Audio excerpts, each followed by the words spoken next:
મહાદેવની ભક્તિનો માસ એટલે પવિત્ર શ્રાવણ માસ। આ દિવસોમાં શિવજીની જેટલી આરાધના કરીએ તેટલી ઓછી છે।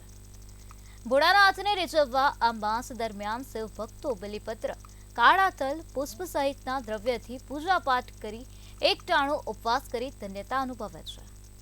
દક્ષિણ ગુજરાતના મિની સોમનાથ તરીકે ખ્યાતિ પામનાર કંબોઈ સ્તંભેશ્વરમાં ભાવિક ભક્તો મોટી સંખ્યામાં ઉમટી પડ્યા હતા। દરેક ભક્તોને પૂજનનો લાભ મળે તે માટે તડામાર તૈયારીઓ ચાલી રહી છે।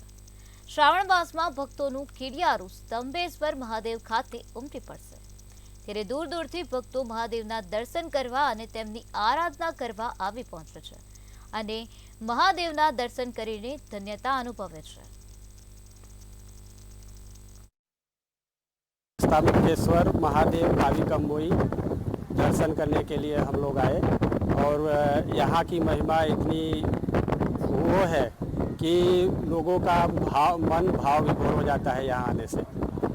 तो उसके लिए हम बड़ौदा से सुबह 6 बजे इतने इच्छुक थे हम लोग कि 6 बजे उठ के सब नहा धो के सब रेडी हो गए और यहाँ पे 9:30 बजे ही हम लोग पहुँच गए।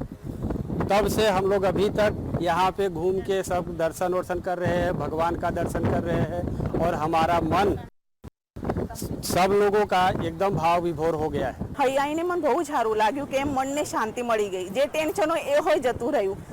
એવું પ્રાર્થના છે કે ફરી ભગવાન બોલાવીને મેં દર્શન કરું અને લહેરો જોઈને તો એમ મનમાં એમ ઉત્સાહ આવી ગયો કે ક્યારે ભગવાનના ફરી દર્શન કરવા આવું, એમ જોઈને પવિત્ર થઈ ગયું મન।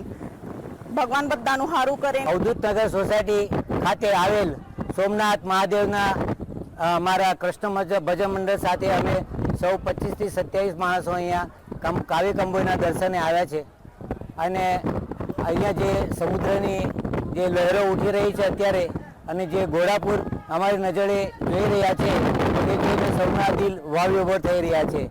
ભગવાન સૌને આ પવિત્ર સ્થળ પર કાવી કંબોઈ પર આવવાનો સૌને લાભ આપે એવી અમારે અંતરાત્માથી શુદ્ધ ભાવના છે।